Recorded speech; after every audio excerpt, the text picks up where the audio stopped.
जय हिंद एवरीवन। आज हम इस वीडियो में देखने वाले हैं कि एयरफोर्स के लिए क्या क्या सिलेबस होता है, कितने सेक्शनों में डिवाइडेड होता है, कितने नंबरों का क्या सेक्शन होता है और हमें एग्जाम को क्वालिफाई करने के लिए सेफ स्कोर कितना टारगेट लेकर चलें। तो इन सब पर हम बात करने वाले हैं, चाहे वो एयरफोर्स एक्स ग्रुप हो या फिर वाई ग्रुप हो, सभी का सिलेबस डिस्कस करेंगे। बेस्ट स्ट्रेटेजी को जानेंगे कि किस तरीके से आप अपने सारे सिलेबस को जो टाइम रह रहा है उस बीच में कैसे कवर कर पाओगे, और दूसरा कि हम अपनी तरफ से क्या एफर्ट लगाएंगे आपके लिए, उन सब की जानकारी मैं आपको इस वीडियो में देने वाला हूं। तो चलिए आज हम बात करेंगे कि एयरफोर्स में कौन कौन से सेक्शन होते हैं। पहला होता है एक्स ग्रुप और दूसरा होता है वाई ग्रुप, जिसे हम टेक्निकल और नॉन टेक्निकल भी कह देते हैं। कुछ स्टूडेंट ऐसे होंगे जिन्होंने एक्स और वाई दोनों के लिए फॉर्म फिल किया होगा, तो उनके पास ज्यादा चांस होते हैं सिलेक्शन होने के। किस लिए? कि यदि वो एक सेक्शन में फेल हो जाए तो दूसरे को क्वालिफाई भी कर लेते हैं, यदि दूसरे में फेल हो गए तो पहला भी क्वालिफाई हो जाता है। और ऐसे भी कैंडिडेट हैं, ऐसे भी स्टूडेंट हैं जो बोथ दोनों को क्वालिफाई कर जाते हैं। और वो किस तरीके से होता है और क्या हमें बेस्ट स्ट्रेटेजी रखनी चाहिए कि दोनों ही क्वालिफाई कर दे। मैं उन्हीं कैंडिडेटों में से हूं जिनका दोनों क्वालिफाई हुए थे और AIR 326 रही। क्यों रही? क्योंकि मैंने बहुत अच्छी स्ट्रेटेजी के साथ पढ़ाई करी थी और मैं अपनी जर्नी भी बताऊंगा। और वो दौर था जब ये अग्निवीर नहीं हुआ करती थी। यदि आपको लग रहा हो कि जो AIR 326 है वो बहुत ज्यादा है, बहुत दूर है, मतलब आपको AIR 1, 2, 3 वाली गाइडेंस भी चाहिए होगी, बट याद रखना ये उस दौर की बात कर रहा हूँ जब अग्निवीर जैसी कोई भी स्कीम नहीं थी। ये बिल्कुल परमानेंट जॉब हुआ करती थी और तब फॉर्म भरने वाले जो कैंडिडेट है वो 7 से 8 लाख होते थे। तो इसलिए मैं बता रहा हूँ कि मैंने क्या स्ट्रेटेजी अपनाई और किस तरीके से मैंने कवर करा। तो यदि हम एक्स ग्रुप की बात करें तो वो है हमारा पहला सेक्शन आता है मैथ का, जिसमें होते हैं 25 क्वेश्चन। और याद रखना जितने क्वेश्चन हैं उतने ही उसके मार्क्स भी होंगे, मतलब 25 नंबर। आप ये देख सकते हैं कि मैथ के 25 क्वेश्चन है, 25 नंबर है। और इसमें मैं मैथ के पर्टिकुलर सिलेबस जो है उस पर भी डिस्कशन करने वाला हूँ। फिजिक्स जो आपने 11th और 12th में पढ़ी है वो आपके 25 क्वेश्चन होंगे और मार्क्स भी उसके कितने होंगे? 25 ही नंबर होंगे। इंग्लिश का बात करें तो इंग्लिश के 20 क्वेश्चन 20 नंबर। तो टोटल जो एक्स ग्रुप का एग्जाम होता है वो होता है आउट ऑफ 70, मतलब 70 नंबर का ये पेपर होता है। इसके लिए सेफ स्कोर यदि मैं मानकर चलूं तो 45 प्लस यदि आपके हैं, किसी भी स्टेट से हो आप आसानी से क्वालिफाई कर जाएंगे फेज 1। और बहुत ज्यादा चांसेस हैं कि आपको जो फाइनल मेरिट है उसमें भी आपका नाम देखने को मिल जाए। ठीक है। यदि हम वाई ग्रुप की बात करें तो पहला होता है रागा सेक्शन। और रागा में क्या क्या आता है? मैथ और रीजनिंग, मैथ्स और रीजनिंग। इसमें होते हैं आपके पास 30 क्वेश्चंस, मैथ, रीजनिंग और जीएस, मतलब कंप्लीट ये मिक्स होता है। एक साथ 30 क्वेश्चन आते हैं और 30 ही नंबर के होते हैं। यदि हम बात करें इंग्लिश की, इंग्लिश में आपको सेम 20 क्वेश्चन देखने को मिलेंगे 20 नंबर के। तो जो सेम इंग्लिश यहाँ पर आती है वही सेम इंग्लिश वाई ग्रुप वालों के लिए रहती है। यदि आप एक्स और वाई दोनों के लिए हैं तो आपके लिए पहले सेक्शन ओपन होगा एक्स ग्रुप का, जिसमें मैथ और फिजिक्स के पार्ट ओपन होंगे। इन्हें करना होगा 20-20 मिनट में। और वही बात करूं इंग्लिश के, यदि इंग्लिश का एक आपने वाई भी फिल करा है तो एक ही एग्जाम होगा कॉमन। यदि इसमें आपके 19 या 18 नंबर आ जाते हैं तो वही मार्क्स आपके वाई ग्रुप के लिए भी काउंट होंगे। यानी कि दोबारा से इंग्लिश का टेस्ट नहीं होगा, सेक्शन नहीं ओपन होगा, सीधा रागा का ऑप्शन खुलेगा। बट यदि आपने एक्स फिल करा तो आपके पास ये 3 सब्जेक्ट होंगे, यदि वाई फिल कराए तो आपके पास ये 2 सेक्शन होंगे। यदि आपने एक्स और वाई दोनों का फॉर्म फिल कराए तो उसमें मैथ, फिजिक्स, इंग्लिश और रागा 4 सेक्शन होंगे। बात आई समझ में? क्लियर हुआ? आगे बढ़ते हैं और पहले हम बात करेंगे कि मैथ जो हमारे एक्स ग्रुप के लिए मैथ है उसको, उसमें क्या क्या सिलेबस आता है और किन किन चैप्टर पर हमें ध्यान देना चाहिए। देखिए आपको पता है कि 25 क्वेश्चन आएंगे, 25 नंबर के होंगे और 20 मिनट में ये क्वेश्चन करने होंगे। तो सबसे ज्यादा बड़ी लड़ाई है हमारी टाइम के साथ, तो 20 मिनट में इसको कवर करना है। हम बात करें, इसे 2 सेक्शन में डिवाइड होता है। आप 11th और 12th दोनों ही क्वालिफाई पास करके आए होंगे, तभी आपको ये फॉर्म फिल करा गया होगा। तो इसमें हम बात करें तो 11th का पोर्शन और 12th का पोर्शन, इन दोनों पर कवर करते हैं। पहला परम्यूटेशन कॉम्बिनेशन, मैं सिर्फ उस पर टिक करूंगा जहां से क्वेश्चन डेफिनेटली आता ही आता है। तो एक क्वेश्चन इसका बिल्कुल कंफर्म है परम्यूटेशन कॉम्बिनेशन के लिए। ट्रिग्नोमेट्रिक फंक्शन एक क्वेश्चन, ये कभी आ जाता है कभी नहीं आता, तो इसलिए बस थोड़ा सा ही ध्यान देना, बट जिन पर मैं लिख रहा हूं उन्हें जरूर करना है। डिफरेंशियल इक्वेशन एक नंबर कंफर्म है, एक क्वेश्चन की एक क्वेश्चन आएगा ही आएगा। लीनियर प्रोग्रामिंग में एक ऑप्शन के तौर पर रख सकते हैं, कभी आ जाता है किसी शिफ्ट में, किसी में नहीं आता। मैथमेटिकल रीजनिंग ये भी ऐसे ही है कि कभी होगा कभी नहीं होगा। जो फैमिली ऑफ लाइन है एक क्वेश्चन बिल्कुल कंफर्म कर लीजिए, इससे आपको देखने को मिल जाएगा। रिलेशन और फंक्शन 1 से 2 क्वेश्चन आपको यहाँ से मिलने ही वाले हैं। नेक्स्ट बात करें सेट की, एक क्वेश्चन आपको यहाँ से भी मिलेगा। लीनियर इक्वेशन एक क्वेश्चन यहाँ से आपका कंफर्म है। कॉम्प्लेक्स नंबर एक क्वेश्चन यहाँ से आपके लिए कंफर्म है। सीक्वेंशियल सीरीज एक नंबर एक क्वेश्चन आना ही आना है, इसको बहुत ध्यान से पढ़ना है और क्वेश्चन बिल्कुल फिक्स आता ही आता है। लिमिट एंड कंटिन्यूटी का एक क्वेश्चन बिल्कुल फिक्स है, आएगा ही आएगा। क्वाड्रेटिक इक्वेशन का एक क्वेश्चन, आगे बात करें हम डेरिवेटिव मतलब डिफरेंशिएशन का एक क्वेश्चन आएगा। सर्कल में एक क्वेश्चन आपको देखने को मिलेगा। मैट्रिसेस बहुत बहुत ज्यादा जरूरी है, ये इंपॉर्टेंट है।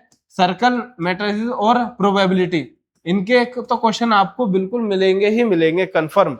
तो अच्छे तरीके से चैप्टर होने चाहिए। 3D का भी एक क्वेश्चन बिल्कुल कंफर्म है। डिटर्मिनेंट्स, इसका कभी ऑप्शन होता है किसी सेक्शन में बहुत ज्यादा बड़ा आ जाता है, या कभी छोटा माइनर सा पूछ लेते हैं प्रॉपर्टीज के ऊपर। इंटीग्रेशन की बात करें तो एक क्वेश्चन बिल्कुल फिक्स है, इसको भी इंपोर्टेंट मार्क करेंगे। बात करें मैथमेटिकल रीजनिंग, ये बिल्कुल ऑप्शनल है, कभी आ जाएगा कभी नहीं आएगा, मोस्टली आता ही नहीं है, एक्स्ट्रा ही है ये। कोनिक सेक्शन का एक क्वेश्चन आप कंफर्म करके रखिए, चाहे वो पैराबोला हो, हाइपरबोला हो या फिर इलिप्स हो। यदि हम आगे बात करें बायनोमियल थ्योरम, एक क्वेश्चन ऑप्शन के तौर पर है, कभी आया या कभी नहीं आया। कार्टेशियन सिस्टम पे से एक क्वेश्चन आपको देखने को मिलेगा। तो जिन चैप्टरों पे मैंने मार्क करा है उनको तो बहुत ज्यादा ध्यान से पढ़ना है, लास्ट टाइम तक रिवीजन करना है। और इसमें मैं बात करूं, यदि आप मैथ बैकग्राउंड से हो तो 20+ आसानी से लाए जा सकते हैं। और यदि आपको ये मैथमेटिक्स वाला पोर्शन थोड़ा हार्ड लगता हो तो कोशिश करना कि 10+ रह जाए। यदि आपके 10+ भी रहते हैं तब भी आप क्वालिफाई कर जाएंगे, और चांस है कि आपके 12 के आसपास आने के बाद आसानी से ये क्वालिफाई हो जाएगा। नेक्स्ट सेक्शन की बात करें तो वो हमारा रहने वाला फिजिक्स, मोस्ट डिफिकल्ट और मोस्ट इंपोर्टेंट। इसकी स्टूडेंटों पर इसकी कट ऑफ भी क्लियर नहीं हो पाती। इसकी सेक्शनल कट ऑफ रहती है कभी कभी 8 से लेकर 10 तक के बीच में। यदि आपके नंबर 8 to 10 है तो आप इसकी सेक्शनल कट ऑफ क्वालिफाई कर पाएंगे। लेकिन बहुत ज्यादा स्टूडेंट ऐसे होते हैं जो फिजिक्स में फेल होते हैं। मैथ में उनके 25 में से कम 23-22 ऐसे नंबर आते हैं, आप में से भी होंगे कोई। और इंग्लिश में भी 20 out of 20। बट वो फेल कहाँ होते हैं? वो फेल होते हैं फिजिक्स में, कभी 4 कभी 5 कभी 6 नंबर रह जाते हैं। इस वजह से वो 1-2 नंबर से बहुत मार्जिन से टोटल जो कट ऑफ है उसको भी क्वालिफाई करने जाने के बाद सेक्शनल कट ऑफ ना निकलने की वजह से फेल हो जाते हैं। तो इस चीज का आप ध्यान रखोगे। यदि हम फिजिक्स की बात करें तो सबसे पहले हम वही दो, आपका जो मोस्ट इंपोर्टेंट है ना वो 11th और 12th क्लास है। यदि आपने यहाँ पर ध्यान से पढ़ा है तो आपको किसी कोचिंग की भी जरूरत नहीं है। और यदि आप यहाँ नहीं पढ़ पाए तो आपको यहाँ पर बहुत ज्यादा ध्यान से पढ़ना होगा, क्लासेस लेनी होंगी और रेगुलर अपना एक टाइम टेबल बनाकर स्टडी करनी होगी। अभी मैं सभी चीजों पर बात करने वाला हूँ कि कितने दिन रह रहे हैं, आप किस तरीके से पढ़ सकते हैं। आपको जो भी नीड हो, जो भी सजेशन हो आपका, वो आप कमेंट बॉक्स में लिख सकते हैं और बता सकते हैं। हम बात करें ऑप्टिक्स की, एक क्वेश्चन बिल्कुल कंफर्म है, हाँ जी आएगा ही आएगा, आपको रखा हुआ मिलेगा। लॉज ऑफ मोशन एक क्वेश्चन लिख लीजिए, बिल्कुल देखने को मिलेगा। काइनेमेटिक्स बिल्कुल आएगा एक क्वेश्चन। वर्क पावर एनर्जी वाले चैप्टर से भी एक क्वेश्चन आपको मिलेगा। थर्मोडायनेमिक्स एक चैप्टर एक क्वेश्चन। आगे बात करें ग्रेविटेशन एक क्वेश्चन या तो न्यूमेरिकल फॉर्म में मिल सकता है या फिर थ्योरी फॉर्म में। तो ऐसा ना माने कि सारे ही थ्योरी आएगी, ऐसा ना माने कि सारे ही न्यूमेरिकल आएंगे। याद रखना 10 से 12 क्वेश्चन आपको यहाँ से न्यूमेरिकल मिलने वाले हैं और 12 से 13 क्वेश्चन के अप्रोक्स आपको थ्योरी सेक्शन से मिलने वाले हैं। तो याद रखना दोनों पे आपकी कमांड होनी चाहिए। कितना सेफ स्कोर रहेगा मैं उसके बारे में बात करूंगा। गैसेस के बारे में एक ऑप्शन है, कभी थ्योरेटिकल पूछ लेता है कभी नहीं पूछता, बट पावर से एक क्वेश्चन आ जाएगा। ये वर्क पावर एनर्जी एक ही चैप्टर में से। काइनेटिक थ्योरी ऑफ गैसेस एक क्वेश्चन कंफर्म है, आना ही आना, या तो आपको इसमें न्यूमेरिकल देखने को मिल जाएगा या फिर थ्योरी। इलेक्ट्रोमैग्नेटिक यूनिट और डायमेंशन को बहुत ज्यादा ध्यान से देखना है क्योंकि उसमें से क्वेश्चन आपको मिलेंगे। करंट इलेक्ट्रिसिटी न्यूमेरिकल भी और आपको देखने को मिल जाएंगे थ्योरी सेक्शन से भी। तो 1 से 2 क्वेश्चन इंपॉर्टेंट है। मैग्नेटिज्म एक क्वेश्चन या तो यूनिट से आता है, डायमेंशन से आता है या न्यूमेरिकल भी आ जाता है। एनर्जी एक क्वेश्चन। इलेक्ट्रोमैग्नेटिक इंडक्शन बिल्कुल एक क्वेश्चन आपको देखने को मिलेगा यहाँ पर। मैटर प्रॉपर्टीज थ्योरी का एक क्वेश्चन। वेव्स ऑसिलेशंस एक क्वेश्चन, या तो आपसे वेवलेंथ, इसमें न्यूमेरिकल इंपॉर्टेंट है कि आपको न्यूमेरिकल देखकर जाने हैं। एटम्स एंड न्यूक्लियाई इसमें थ्योरेटिकल पोर्शन से एक क्वेश्चन आएगा। रेडिएशन एक क्वेश्चन आपसे पूछा जाएगा। इलेक्ट्रॉनिक डिवाइसेस एक क्वेश्चन और कम्युनिकेशन सिस्टम 1 to 2 क्वेश्चन। और बात करें इलेक्ट्रोमैग्नेटिक वेव 1 से 2 क्वेश्चन। तो इस तरीके से कुछ सेक्शन डिवाइड होते हैं, बट मैं इसके इंपॉर्टेंट बता दूं तो वो है पहला optics, laws of motions, work और पावर, इलेक्ट्रोमैग्नेटिक्स। तो जिन्हें मैं मार्क कर रहा हूं उन्हें तो आप बहुत ज्यादा ध्यान दोगे, बहुत ज्यादा पढ़ोगे यदि आपको कम मेहनत में ज्यादा नंबर लाने हैं तो इजीली। उसके बाद आप यहाँ कम्युनिकेशन सिस्टम में से आप बहुत ज्यादा अच्छे तरीके से, आसान तरीके से सही क्वेश्चन कर सकते हैं। तो ये हुआ हमारे इंपोर्टेंट चैप्टरों का डिस्कशन। बट यदि मैं सेफ स्कोर की बात करूं तो आप सिर्फ इसमें क्वालिफाई भी ले आओ, वो भी आपके लिए बहुत बड़ी बात होगी। तो कोशिश करना आपके 12 नंबर या फिर 10 नंबर तक आप इसमें लेकर आओ यदि आपको सेफ जोन में रहना है, या आपके लिए फिजिक्स हार्ड हो तो इतना तो मिनिमम लाना ही होगा। आपको 10 से नीचे तो सोचना ही नहीं है, क्योंकि 10 नहीं आएंगे आप सेशनल कट ऑफ क्वालिफाई नहीं कर पाओगे, और उसके बाद चाहे आपके 50 नंबर ही क्यों ना हो आप फेल माने जाओगे। ठीक है, नेक्स्ट आगे बढ़ते हैं हम। सबसे आसान पार्ट और सबसे ज्यादा नंबर वाला पोर्शन होता है हमारा इंग्लिश, जिसमें आपको देखने को मिलेंगे 20 क्वेश्चन 20 मिनट। मतलब टाइम की कोई बाउंडेशन नहीं है। यदि हम फिजिक्स की बात करें तो आपको ये 25 क्वेश्चन 20 मिनट में करने होंगे, तो इसलिए टाइम की इसमें बाउंडेशन है। लेकिन इंग्लिश बहुत अच्छा शानदार सब्जेक्ट है जिसमें आपको 20 मिनट में 20 क्वेश्चन करने होंगे। और इसमें क्या है कि जो स्टूडेंट होते हैं उनके 90% प्लस मार्क्स रहते हैं इसमें। 90% प्लस मतलब वो 18 से 20 आसानी से कवर कर लेते हैं। तो बहुत सारे स्टूडेंट हैं जिनके 20 आउट ऑफ 20 रहते हैं। तो यहाँ पर बहुत ज्यादा ध्यान देना। इसके लिए मैं सेपरेट वीडियो लेकर आऊंगा। और क्या हम सीरीज चलाने वाले हैं, इंग्लिश को तो हम कवर करेंगे आपके कि 20 में से 20 आप लेकर आओ। तो इसमें हम मोस्ट इंपोर्टेंट चैप्टर से डिस्कशन कर लेते हैं किस किस में आता। देखिए, रीडिंग कॉम्प्रिहेंशन मतलब पैसेज, ये तो बिल्कुल फिक्स है, आना ही आना है। मतलब आपको 3 से 4 क्वेश्चन आपको पैसेज के अलग से मिलेंगे। तो एक बात है, ये 20 में से 4 क्वेश्चन तो आपको पैसेज के मिल गए। ठीक है, तो कितना काम आसान हो जाता है कि आपको बर्डन हटा, सिर्फ 16 क्वेश्चनों की तैयारी आपको करनी है। और पैसेज भी मैं आपको प्रोवाइड कराऊंगा जिसमें हम डिस्कस करेंगे किस तरीके से हम पैसेजों को 100% एक्यूरेट कर सकते हैं। नेक्स्ट है सिनोनिम एंटोनिम्स। बिल्कुल एक एक फिक्स है, एक एंटोनिम्स आता है, एक सिनोनिम आता है। वन वर्ड सब्स्टिट्यूशन एक कन्फर्म है। इडियम्स फ्रेजेस एक, स्पेलिंग करेक्शन 1 से 2 देखने को आपको मिल जाएंगे। Error detection, filling the blanks और सेंटेंस इंप्रूवमेंट, सेंटेंस कंप्लीशन, ये सब बिल्कुल मिक्स है। चाहे यहां तक यदि हम बात करें सेंटेंस कंप्लीशन तक, इसमें से आपको 2 से 3 क्वेश्चन देखने को मिलेंगे, मिक्स टाइप में होते हैं। कभी आपको फिलिंग द ब्लैंक्स के तौर पे पूछ लेगा, एरर डिटेक्शन में पूछ लेगा, सेंटेंस इंप्रूवमेंट में पूछ लेगा और सेंटेंस कंप्लीशन में पूछ लेगा। तो ये बिल्कुल मिक्स है, किसी में से कुछ भी आ सकता है। यदि हम बात करें एक्टिव पैसिव डायरेक्ट इनडायरेक्ट, एक एक क्वेश्चन इनका बिल्कुल आना ही आना है, बहुत आसान होता है। यदि आप यहाँ भी गलत कर गए तो आपको फिर बचाने वाला कोई नहीं है, फेल हो गए पक्का बात है, पक्की बात है। आगे बात करें रीअरेंजमेंट ऑफ सेंटेंस, ये ऑप्शनल होता है, किसी किसी सेक्शन में आ जाता है, किसी किसी सेक्शन में नहीं आता, लेकिन कभी कभी ऐसा होता है कि इतना हार्ड कर देते हैं कि बच्चों के नंबर यहाँ पर कटते हैं। क्लोज टेस्ट को हम ऑप्शन में रखेंगे कि जब से पैटर्न चेंज हुआ तो क्या पता वो पैसेज की जगह क्लोज टेस्ट पूछने लगे, जिसमें ये पैसेज की तरह ही होगा, 3 से 4 क्वेश्चन होंगे, बट ये ऑप्शन होंगे या तो क्लोज टेस्ट आएगा या फिर पैसेज देखने को मिलेगा। आगे बात करें वोकैब का सेक्शन, किसी का मतलब पूछ लिया आपसे, एंटोनिम सिनोनिम पूछ लिया, इस तरीके से आपसे पूछा जाएगा। Noun, pronoun, verb, adjective, adverb, preposition, यदि हम यहाँ तक चैप्टर तक बात करें तो आपको 1 से 2 क्वेश्चन या 2 से 3 क्वेश्चन देखने को मिल जाएंगे। कंजंक्शन का, आर्टिकल और डिटर्मिनेंट, इनका एक एक क्वेश्चन आपको फिक्स है देखने को मिलेगा। टेंस आपकी एरर वगैरह में आ जाएंगे use, subject verb agreement filling the blanks के तौर पर आपसे पूछ सकता है, मॉडल्स आपको फिलिंग द ब्लैंक्स हो या फिर सेंटेंस इंप्रूवमेंट हो, उस तरीके से ये कंबाइन पूछा जाएगा। डिग्री ऑफ कंपैरिजन, ये किसी भी फॉर्म में आ सकता है, सेंटेंस इंप्रूवमेंट में आ सकता है, फिलिंग द ब्लैंक्स में आ सकता है, एरर डिटेक्शन में आ सकते हैं। डिग्री ऑफ कंपैरिजन और ट्रांसफॉर्मेशन ऑफ सेंटेंसेस। तो इस तरीके से ये है हमारा इंग्लिश का सिलेबस। और यदि हम बात करें सेफ स्कोर, सेफ स्कोर हर स्टूडेंट के लिए आप मानकर चलिए कि 15 प्लस तो लेकर ही जाना है।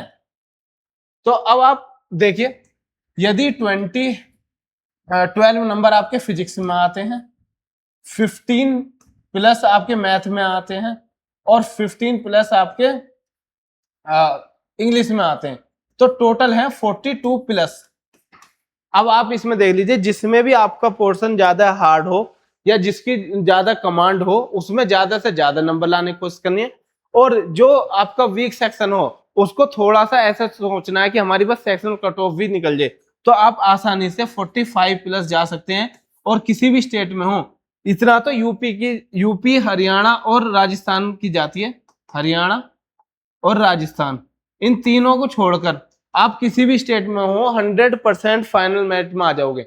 बट यदि आप यूपी वगैरह में हो तो इससे थोड़े से और ज्यादा नंबर लाने होंगे, या फिर इस पर भी क्वालिफाई हो जाएगा, पर डिपेंड करेगा एग्जाम के लेवल पर, ठीक है। और बाकी नॉर्मलाइजेशन आपको इंक्रीज होके मिल जाएंगे। अब बात करेंगे हम वाई ग्रुप के लिए। वाई ग्रुप में पहला सेक्शन होता है रीजनिंग का, जिसके हमारे क्वेश्चन देखने को मिलते हैं 14 to 15। और रीजनिंग में चैप्टर आपको पता है मिक्स है, एनालॉगी हुआ या फिर ओड आउट वन हुआ, numerical series, coding decoding, order ranking, number puzzle, और नॉर्मली मतलब ह्यूमन रिलेशन हो गया, सिटिंग अरेंजमेंट हो गया, मिक्स टाइप में होते हैं, डाइज वगैरह से रिलेटेड और नॉन वर्बल। तो आपको इसमें याद रखना 90% आपको सही करने हैं, मतलब इसमें 15 में से बहुत सारे कैंडिडेट होते हैं जिसके आउट ऑफ 15 आते हैं, बट यदि आप 1-2 क्वेश्चन गलत भी कर देते हैं तो 13 तक मानकर चलिए, इससे नीचे जाओगे तो आप फेल हो जाओगे, पक्की बात है। नेक्स्ट आगे बढ़ते हैं हम एलिमेंट्री मैथ पर। एलिमेंट्री मैथ के क्वेश्चन आते हैं सिर्फ 6 से 7, लेकिन वो होते हैं मिक्स, कहीं से कुछ भी आ सकता है, ऐसा नहीं है कि हर चैप्टर से क्वेश्चन देखने को मिलेगा। क्या पता आपको एलसीएम एचसीएफ का मिल जाए, फ्रैक्शन का ना मिले, फ्रैक्शन सिंप्लीफिकेशन में से एक का मिल जाएगा। तो इन चैप्टरों को आप मार्क कर लीजिए, एवरेज हुआ, रेशो प्रोपोर्शन हुआ, परसेंटेज, प्रॉफिट लॉस। याद रखना ये जो सिंपल और कंपाउंड इंटरेस्ट है, एक एक क्वेश्चन आपका फिक्स है, इसमें से आता ही आता है। दूसरा प्रॉफिट लॉस और परसेंटेज में से एक क्वेश्चन है जो फिक्स होगा और आएगा। टाइम एंड वर्क, ये और ज्यादा इंपॉर्टेंट है, सबसे ज्यादा, जिसमें आपको एक क्वेश्चन देखने को मिलेगा। स्पीड, टाइम, डिस्टेंस, ये 3 चैप्टर, ये जो 4 चैप्टर लास्ट के हैं, परसेंटेज, प्रॉफिट लॉस, सिंपल और compound interest, work and time और स्पीड, ये 5 चैप्टर आपको इतने अच्छे तरीके से करने हैं कि आपको 4 से 5 क्वेश्चन इसी में से देखने को मिल जाएंगे। बाकी बचा हुआ 1-2 क्वेश्चन सिंप्लीफिकेशन वगैरह से आ जाएगा। फिर एरिया वगैरह, वॉल्यूम, ये कम पूछे जाते हैं। सिंपल ट्रिग्नोमेट्री, प्रोबेबिलिटी, ये तो हायर मैथ का है, मतलब एक्स ग्रुप का है, बहुत कम चांस है, 1-आध क्वेश्चन देखने को मिला है। बट आपको ऊपर वाले जो 4 से 5 चैप्टर हैं वो अच्छे तरीके से करने हैं। यदि हम बात करें इसमें तो मोस्टली यदि आप एसएससी वगैरह की, रेलवे किसी की भी तैयारी कर रहे हैं तो आसानी से 100% इन्हें सही कर सकते हैं और कीजिए, क्योंकि वाई ग्रुप की बहुत ज्यादा कट ऑफ जाती है। मैं बताने वाला हूँ कि कितना आपको टारगेट करना है। नेक्स्ट आती है कि जनरल अवेयरनेस में वही है history, geography, polity, general science, current affair, space, defence और स्टैटिक जीके।